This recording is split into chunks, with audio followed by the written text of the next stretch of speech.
Another company, Howsam Sprayers, has wound up going bankrupt. You know, speaking to manufacturers, speaking to different companies that are involved in the agricultural sector, everybody is absolutely totally worried. Since this inheritance tax, one dealer said to me his phone's switched off, he might as well have just thrown it in the bloody river. Nobody's ringing.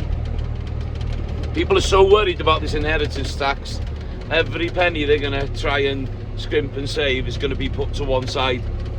Then they're not going to be spending. And I'll tell you genuinely, the farmer is the first person to spend if he's got money in his pocket, because we hate paying tax. We don't like to pay tax.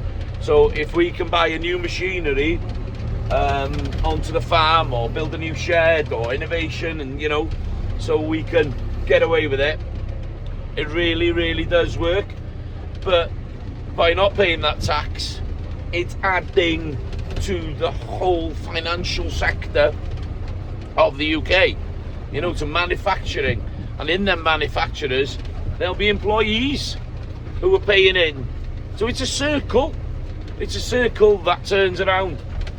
And let's be honest, nobody likes to pay tax, but we do have to pay tax, and we do pay tax. Any profit that's made, you pay tax. Any employees, they will have to pay tax, national insurance. Everybody in this country cannot hide away from two things. That is death and taxes, and especially from this new government, who are not just taxing the country, they're crippling it, and it is a scary, scary time.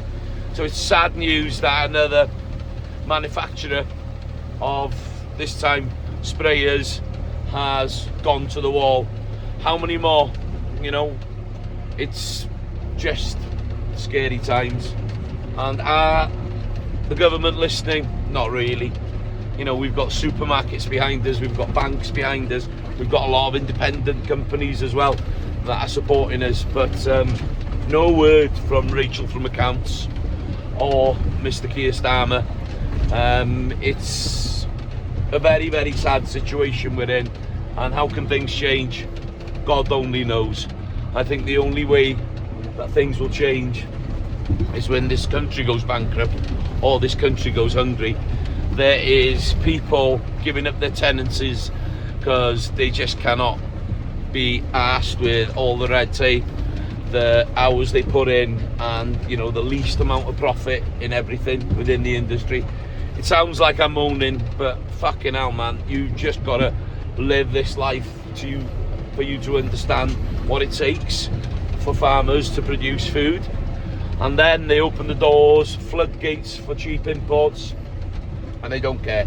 They don't care. They're giving millions and millions and millions of pounds to farms abroad, 530 odd million pound already for them, so they can produce so-called environmentally friendly foods, so they can ship it in, so they can compete with the farmers that are being taxed for inheritance on the land that aren't making a profit anyway.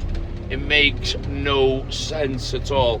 It's like you are swimming upriver, and this government is throwing bloody stones and sticks and anything to stop you. What can we do? Literally, I've run out of ideas. I have run out of ideas. I just do not know. But the sad situation will be that the poorer people in society will most probably have to pay more for food. And do you know what? The big, rich landowners will find loopholes, and the small family farms that can't afford, the big expensive barristers, they're the ones that are going to be paying, and they're the ones that are going to be struggling, and they are already on their knees. It's a very sad situation we're in, and they call it a democracy, but the democracy is not working for the real people, the pensioners, the hard-working people, because the private sector is never ever going to be able to support the public sector in the way that this government is thinking, and there is going to be a massive backlash and a massive food shortages and food inflation. That's my opinion anyway. Have a wonderful day. Weather's crap, but we are trying to feed the nation in an affordable, sustainable and healthy way. Thank you for listening.